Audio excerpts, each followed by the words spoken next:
So, 3 offers to freedom. What are we going to talk about for the next 2 days? We're going to talk about purchasing properties and not using bank financing, not using hard money, not using the BRRRR strategy, any of those things. Okay, he's in. And how, I'm going to show you exactly how we built, my wife and I, we built just a really big portfolio using this strategy. And it is an incredible, simple but powerful, really powerful strategy. So these are some of the properties that we have. I couldn't get them all on there because they were starting to get too small. That's because you own a lot. Well, we own a couple. And, okay, a couple on some streets, actually, some streets. So a little bit about me, and a lot of you know, some of you don't. My wife and I started buying foreclosures in the late 2000s. We started in 2003 doing some fix and flips, and then when the volume good? Okay.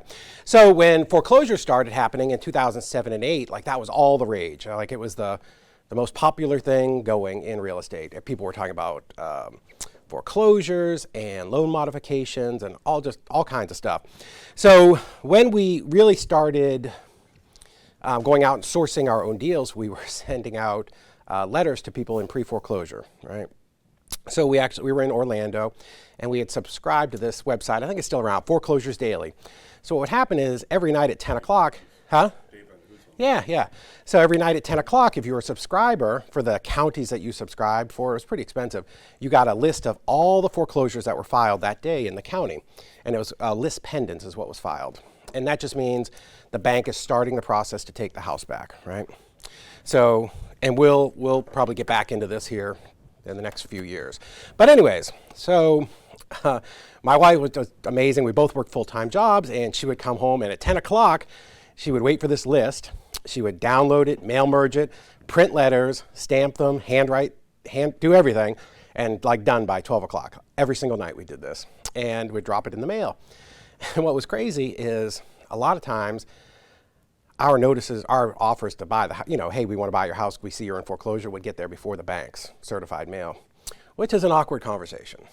Just here to tell you, it's not a fun my house is in foreclosure. Oh, okay.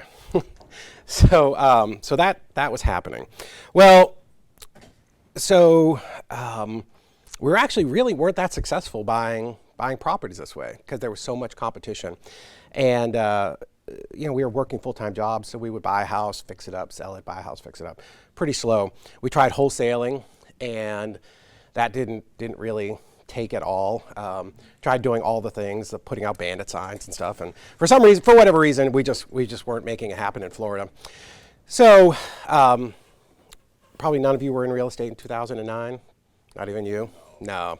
Well, it was really bad, really fast. The last house that we bought was in Deltona, Florida.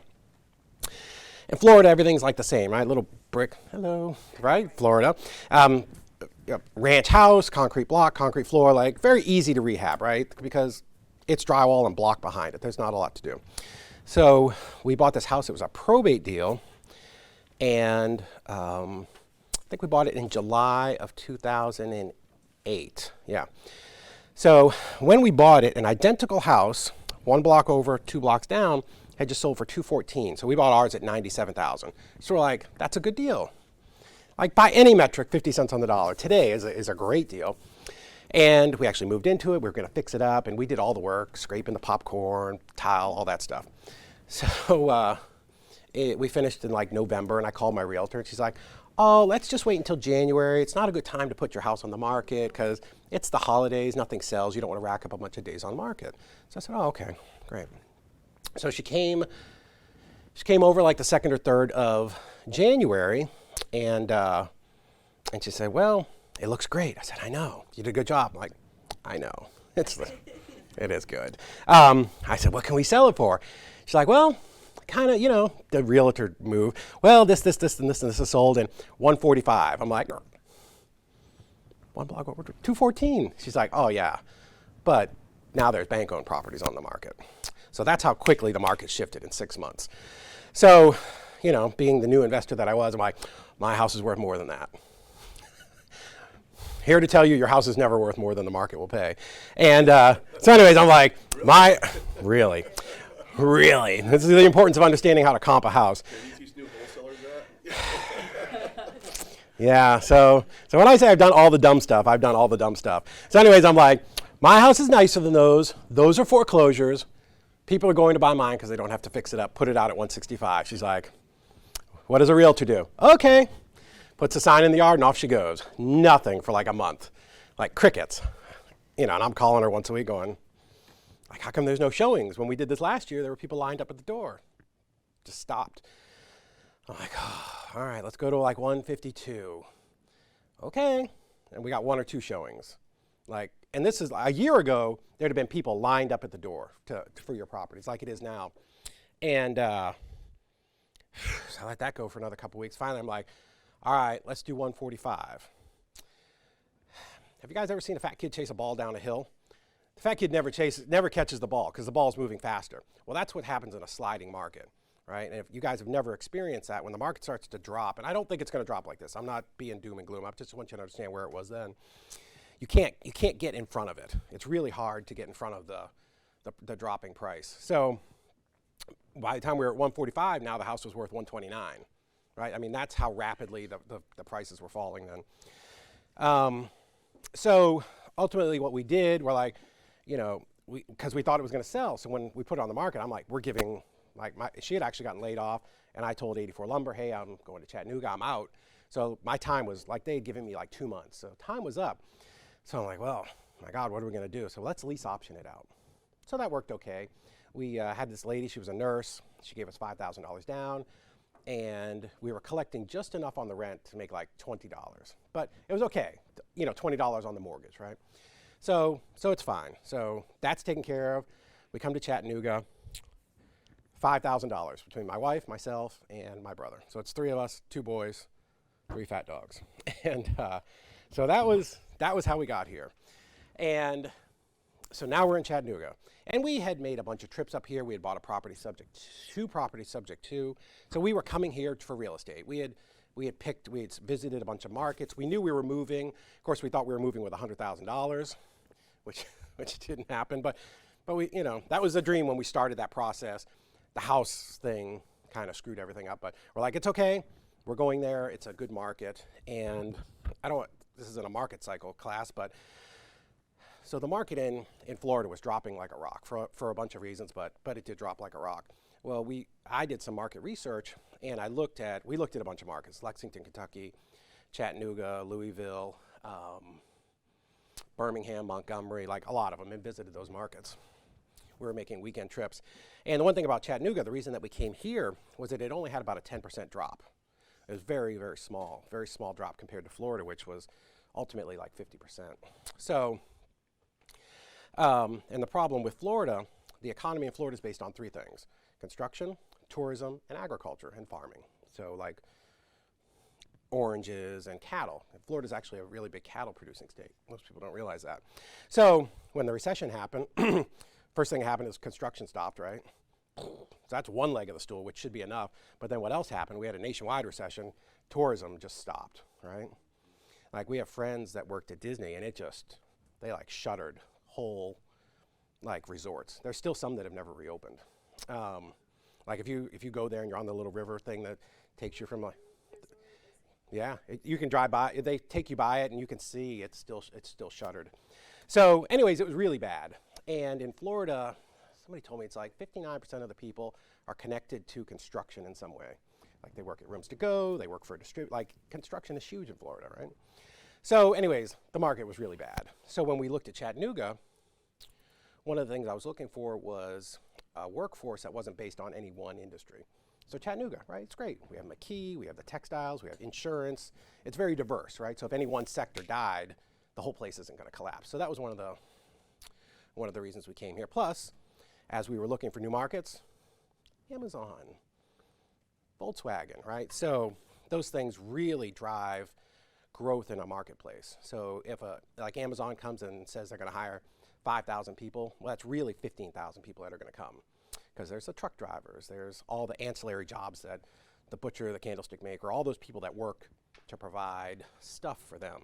So anyways, so we picked Chattanooga. So we come here, we have $5,000 and nothing else.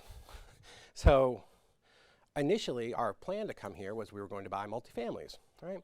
Every person who's an investor, every person at the table, everybody watching, wants to get one house, then get a duplex, then get a fourplex, then get an apartment, right? Everybody's always trying to scale up. So that was our plan. We're like, oh, we're going to go there and buy small multifamilies. Fantastic.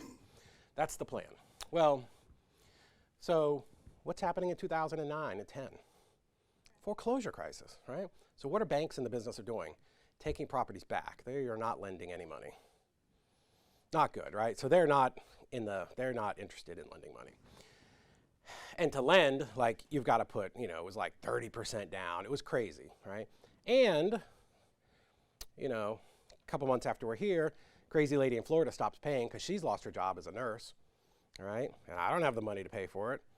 So, jacked up. Every time I get an email, it does that. So anyways, so I'm like, fuck it, let the bank have it. They're foreclosing on everything anyways. Take it back.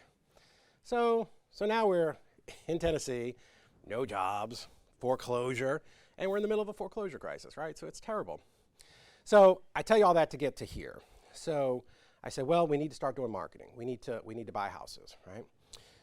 Well, I've been through this thing in Florida. Like, we've already tried this. We're sending out mailers, and we can't get people at a low enough number. Why? Why can't we get the number low enough, Heather? Because they owe too much, right?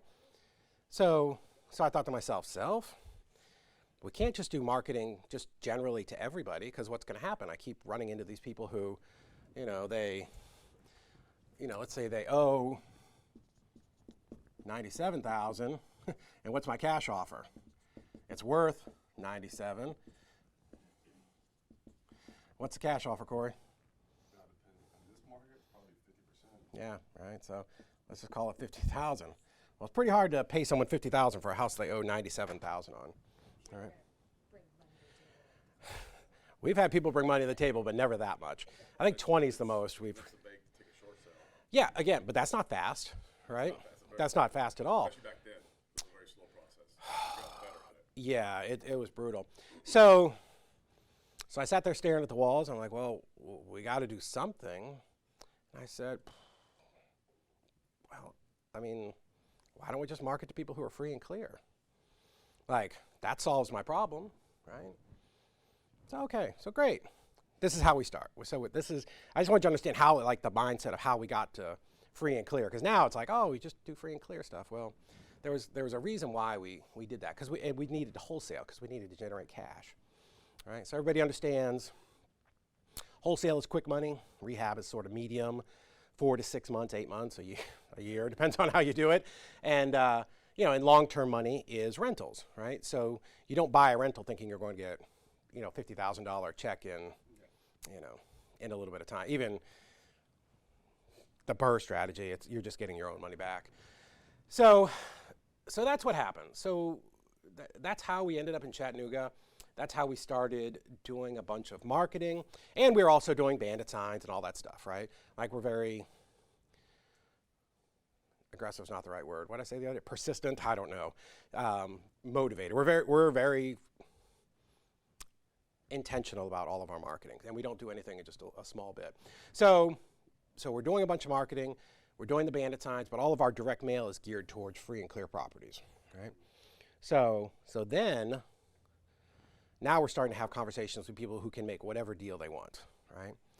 And we'll talk a lot today about how that sort of merged in and became, how we came up with the strategy that turned into the 3 offers. So why owner financing? Financial crisis, foreclosure, and no job. That's a problem, right?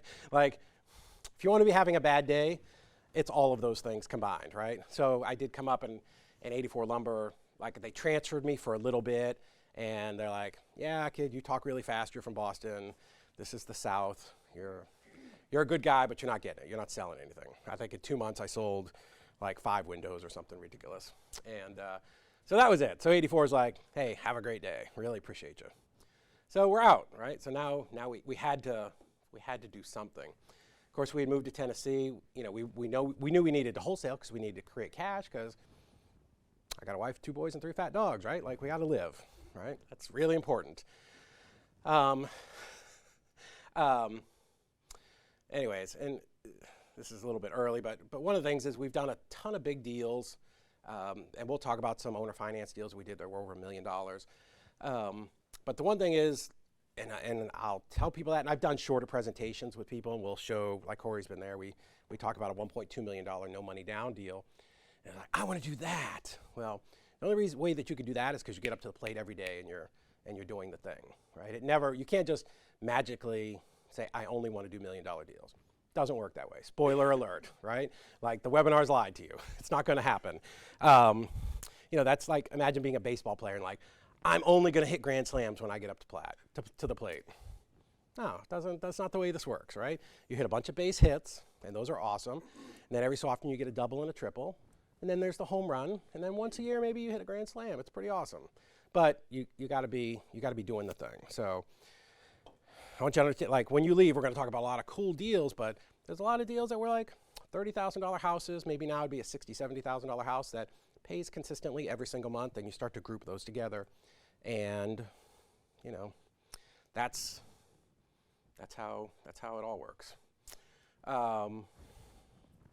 Make sense so far? All right. So here's what we're going to talk about. I love my boy Bruce Lee. So yeah, this is the greatest quote. Absorb what is useful, discard what is not, and add what is uniquely your own. So this is how I've sort of run my life, right? I've taken a lot of classes, a lot of boot camps, and I've been at a lot of events like this. And every single one, you're going to take something and you're going to adjust it and modify it for you. Because here's the thing about real estate. There's a lot of ways to do real estate. A lot. You can be the short sale person, the realtor, the wholesaler. You can do lease options. There's just a lot of ways to do it. All of them work. All of them are good. But you have to do what's good matches your personality. Right? The reason that I was not good at loan modifications after I paid for those courses and short sales after I paid for those courses is I don't want to sit on the phone and be on the phone with a banker all day. It's not what I want to do. I want to go out and talk to people.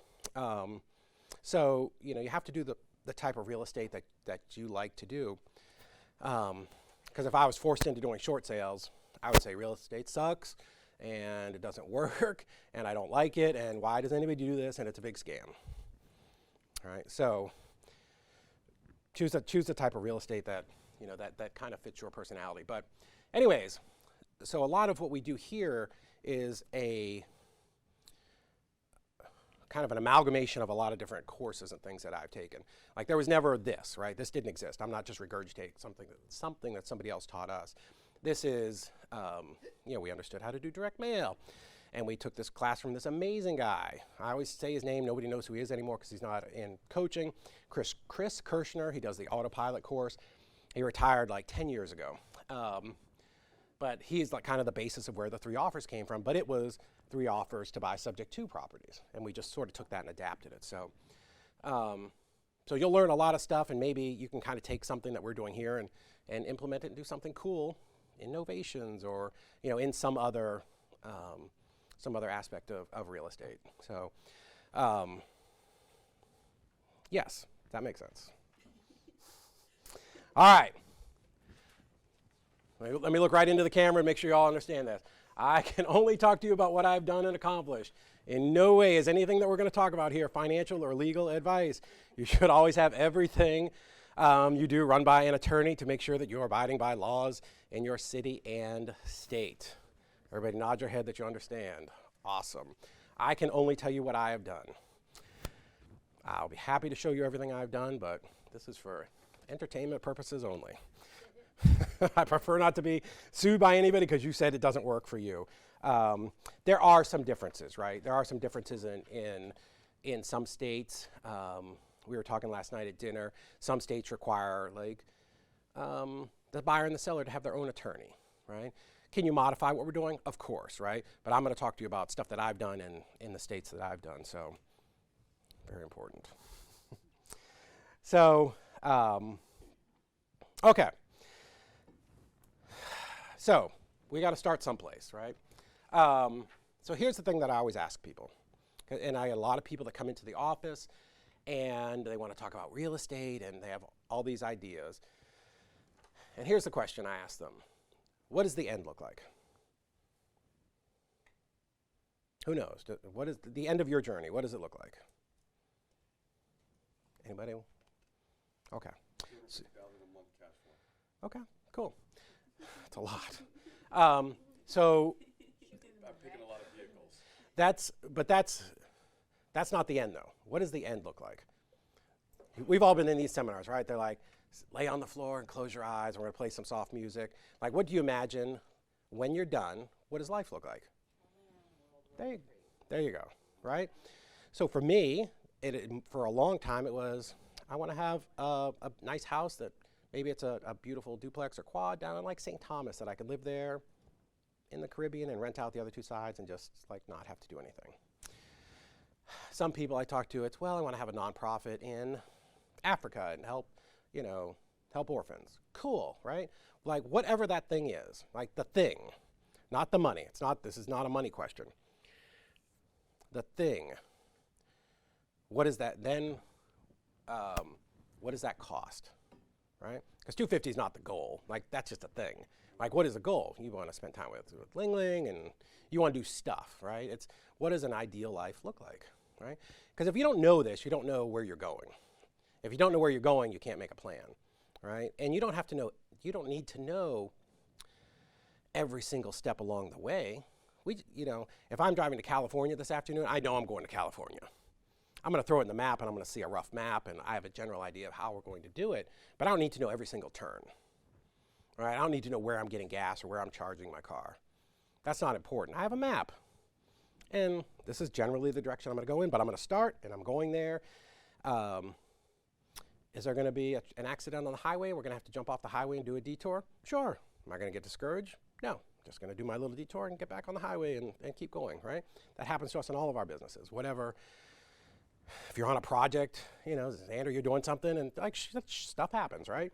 You just figure it out and work around it and get back on the highway. So, so take 1 second, right? Because we're going to come back to all this. So I really want to just spend about 5 minutes for the people that are watching virtually, like write this down. I mean, be very clear. Why are you here, right? What are your goals? What do you want to get out of this event? And be very, very specific because we're going to come back to this a little bit later. All right, cool. So let's talk a little bit about where we're going to do this twice, like 2 times. So let's talk about where you're at now. Like, has everybody read Rich Dad, Poor Dad?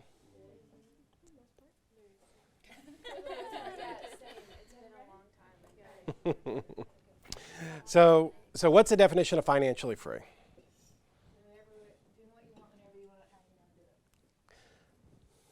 That's the dream.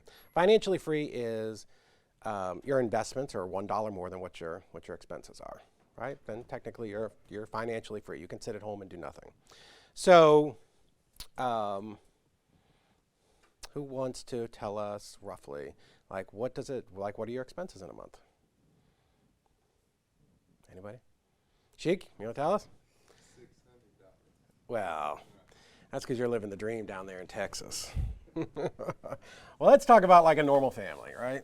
Let's do that, since nobody wants to tell us. So you have mortgages, right? Like Heather, you're a realtor, what's an average mortgage payment here, Tennessee? Huh? Okay, cool.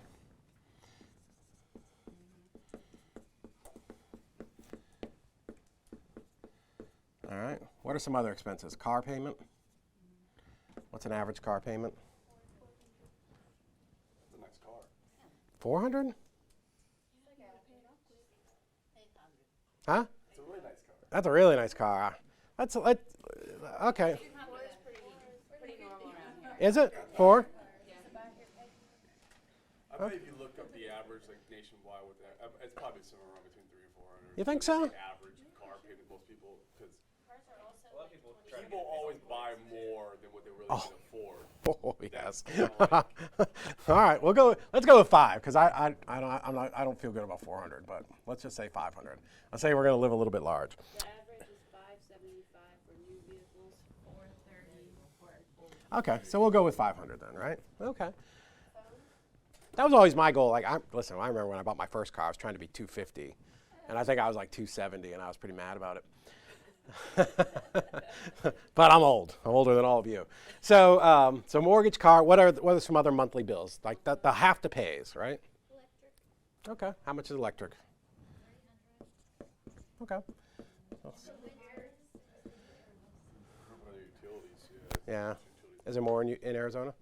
I guess if you're like when I bought, we have a new house now, and our electricity and power dropped by like 70% because it's insulated and new windows and everything. Well, it was kind of like 120 degrees sometimes, so I know. I was there in the summer. AC is always. Yeah.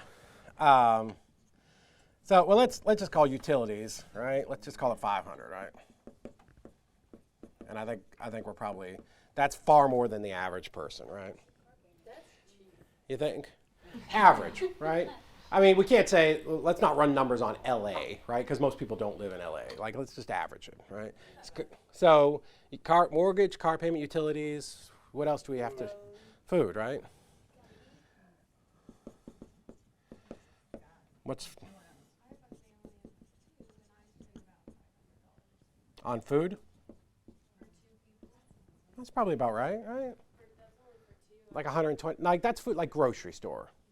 I'm not talking about like yeah, that's not eating now. 125.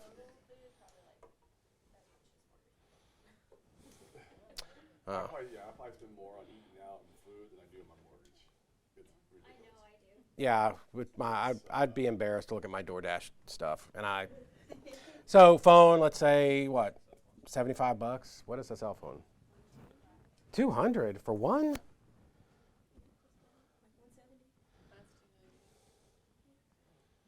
Is it really? You guys pay 200 for a cell phone? I think I'm 120. Yeah, that's about where I'm at. I'm 90 for 2.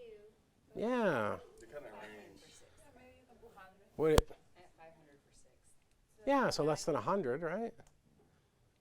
Probably call it 100. Let's call it 100. 200. Is that the price of the phone rolled in there? It's got to be, right? You finance the phone? Is that for both of you, though?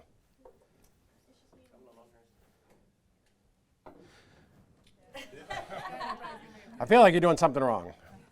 Unless you were like had financed the phone over a year, then I could maybe see it. Yeah, but then I paid it off and it still didn't go down.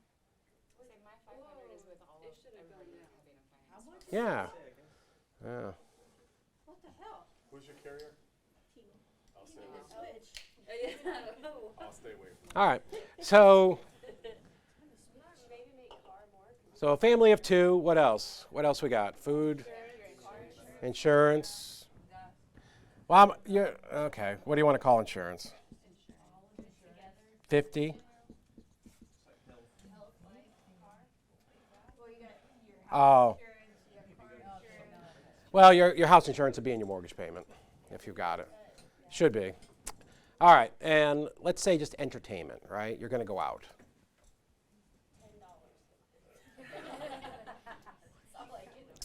We're going to assume you're married, so you don't have somebody to pay for you. It's like it's a joint thing.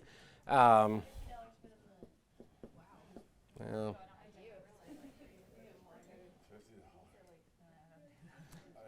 I mean, without being crazy, 500, like 500, right? Okay.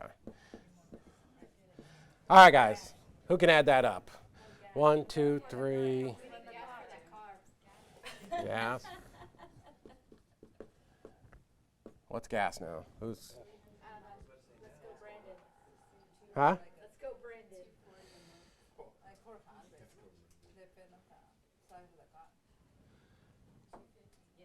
Okay. All right, so what do we got? We got 1, 2,000, 3, 32.50, 32, 250 is 3450. That one. 3,500. Is that what, roughly? Does anybody want to add that up? 35. Okay, let's call it 3,500. Okay. So it's not as much as you would think, right? 3,500. It's not a normal two people have a house. Like, let's round it up to 4,000. Let's just say we forgot some stuff and call it 4,000. Well, I mean, normal stuff, 4,000. Okay. So, if you wanted to just sit at home and not do anything, how can we make $4,000? Like, what do we have to? 4,000 in cash flow, 5,000 in cash flow. So you got Well, let's just like the first thing is like let's just be financially free, right? That's the first goal, right? Because that's the first stop on the next step. So 400. What's the average rent in Chattanooga? Is it that much now? I mean, mine is 750, but I also live like in I was the hood. I was thinking you don't live in. I used to like to say I lived. Listen, I used to live a quarter mile from you, and I used to say I lived in the hood all the time. And It's actually kind of nice now, but yeah, I mean, when I was looking at rent, yeah, for a one bedroom, 950 to 1,200. I know. The average rent for an apartment in Chattanooga is $1,207. Phoenix is different. Average rent's probably about $2,000. Is it really? Well, it depends, like in the outskirts, it's a bit less. Yeah, it depends on. So Everything I hear about, it's like 2,000, 2,000, 2,000. Even the apartments now in my area are all going, like, if you want a two-bedroom, they're like 1,800, 1,700. Like, it's, Yeah, rents are increasing a lot. I remember when I first moved to Phoenix, it was like My house almost tripled. maybe half. Yeah, it's gone up so much. so who thinks that sucks? I looked back at the rent at the first apartment. We're gonna come back to that. That was like 500 a month for a two bedroom, and it's like triple that now. Yeah, For yeah. landlords, it's amazing. We want the increase. We want to. Right, but for the tenants, Which side of the table would you prefer to be on? well, That's the a, owners. right, right, right. Right. So at least You some don't- of that money's going towards. Here's a spoiler alert at the end. You don't have to be really smart to make a lot of money. Let's say it's $1,000 a month. Let's say in Chattanooga you got something that's not even great, right? $1,000 a month. How many of those do you have to make your 4,000, right? Let's assume you got it free and clear. 30.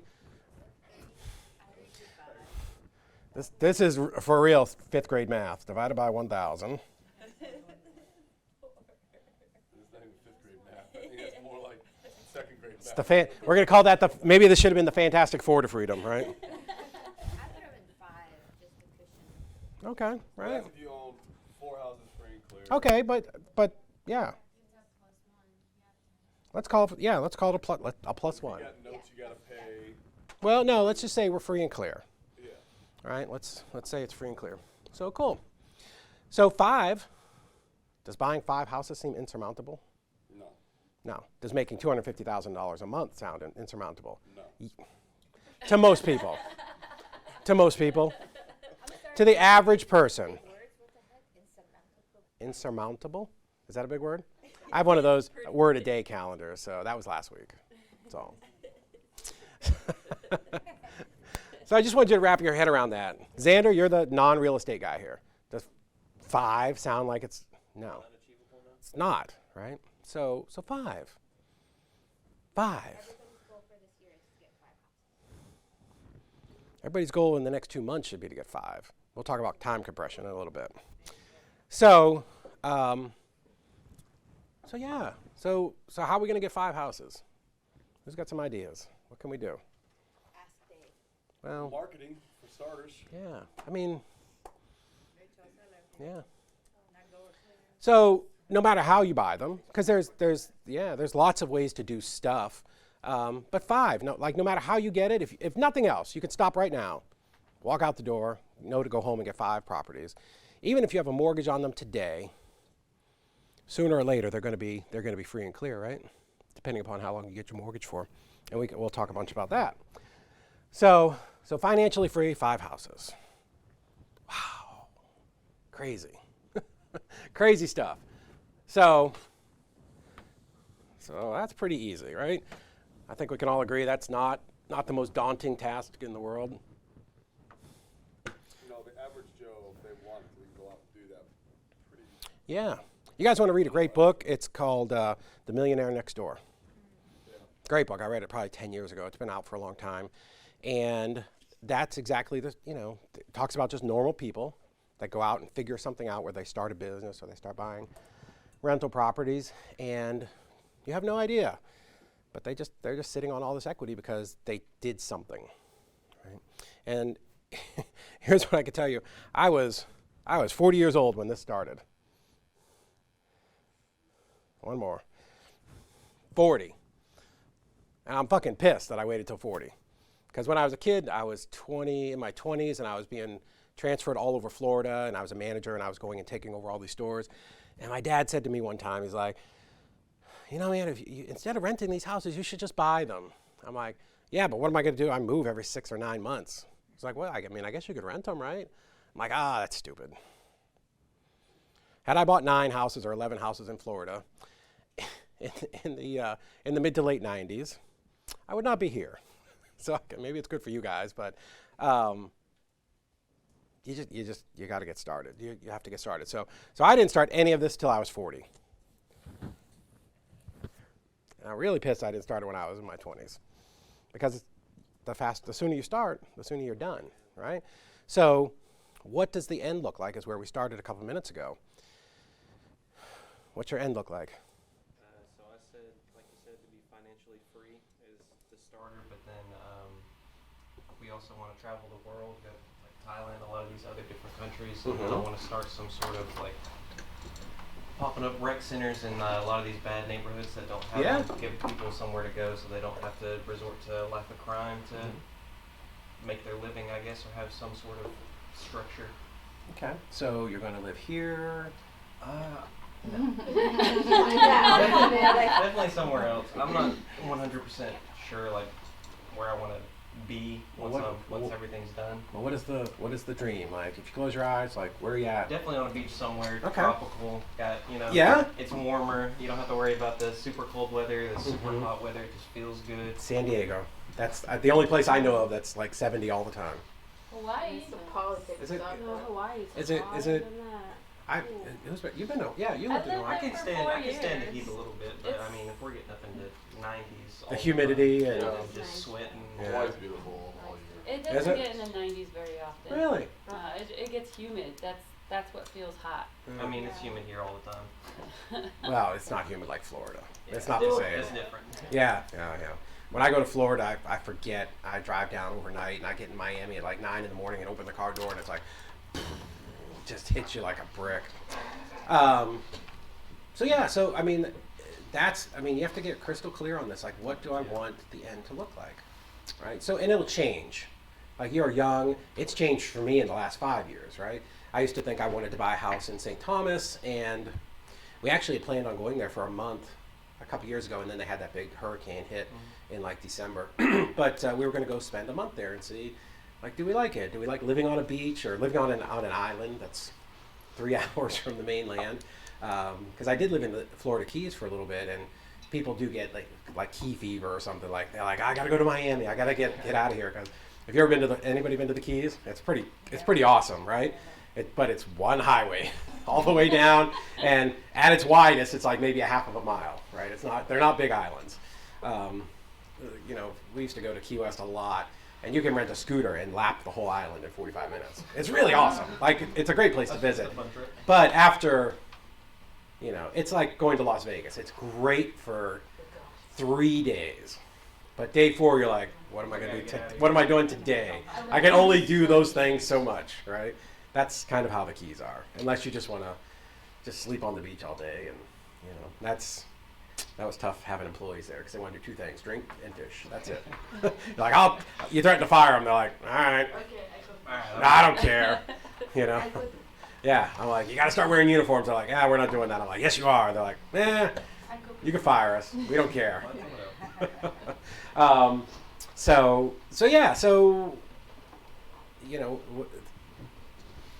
It's pretty easy to get to where you want to be, and that's really important because I think people have this impression in their mind that, oh my God, I've got to make $1 million a month to do what I want to do.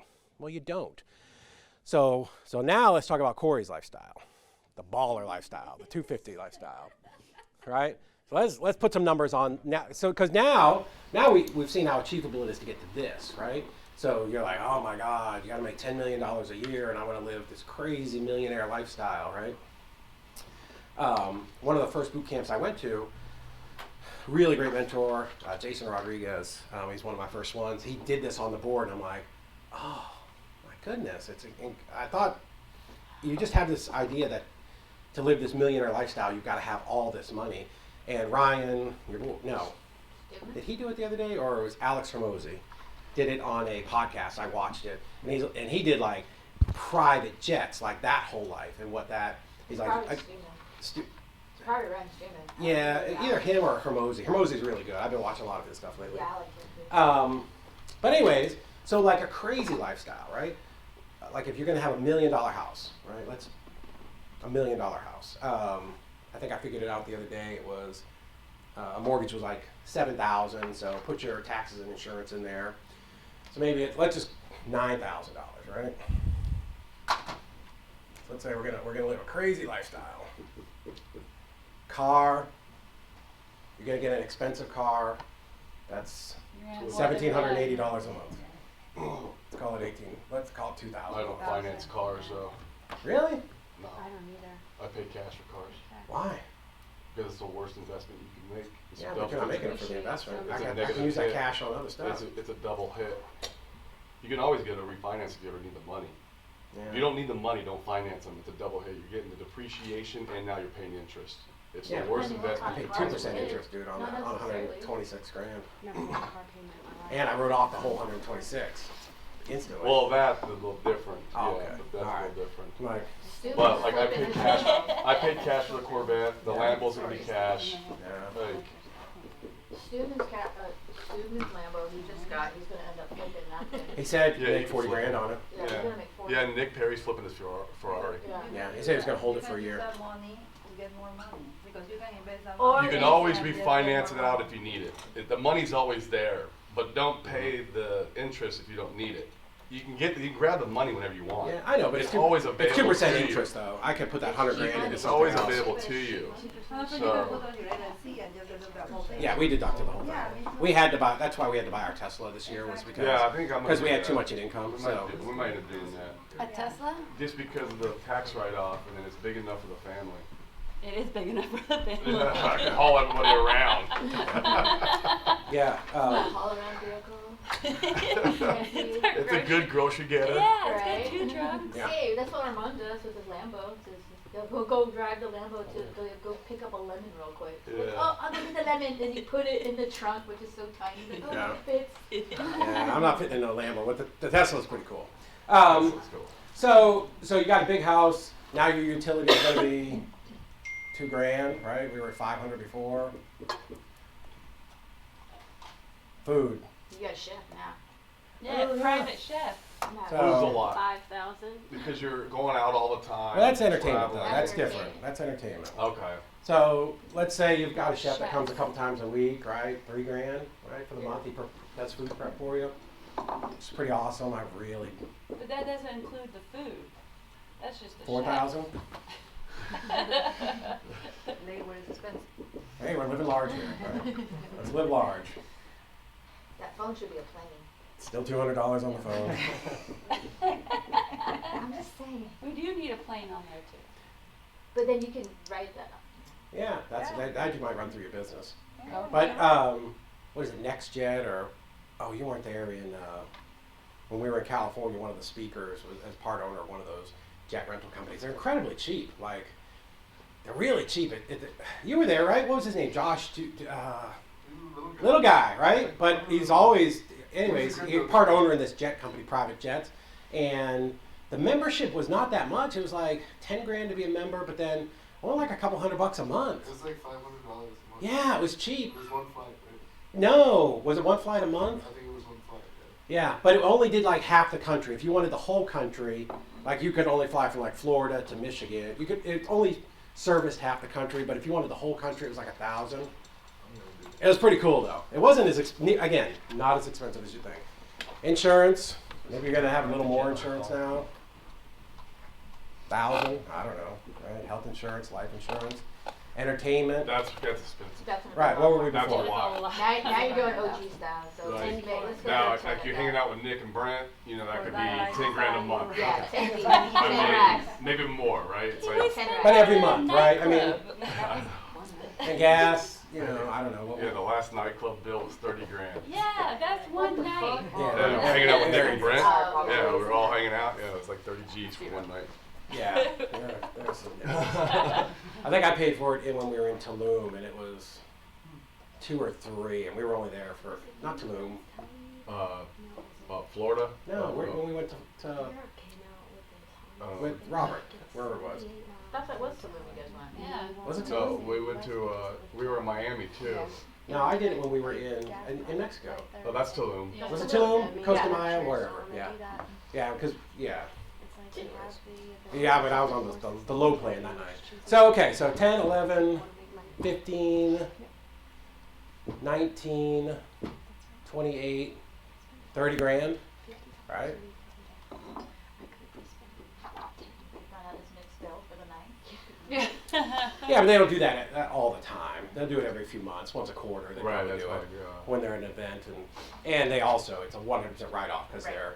they're ready. But 30 grand, which is actually what Hermosi said was 360 was his big number, and that was driving a Bentley, having a private plane, he said like taking one private flight a month. That was the biggest thing. That was like 120. That was the biggest portion of his of all of his expenses.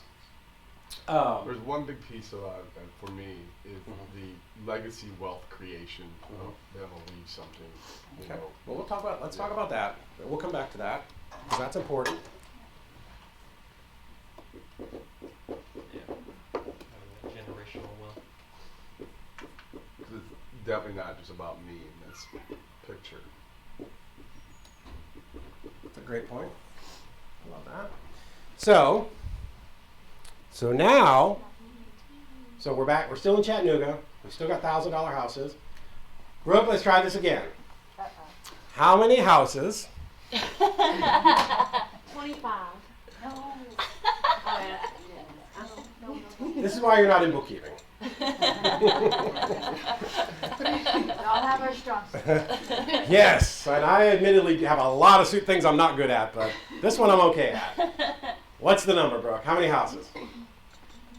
If your liabilities are 30,000, 30 houses. And let's say we're going to say plus 10% to cover some, right? So let's say 33 houses, right? I was gonna guess around 31, 32. All right.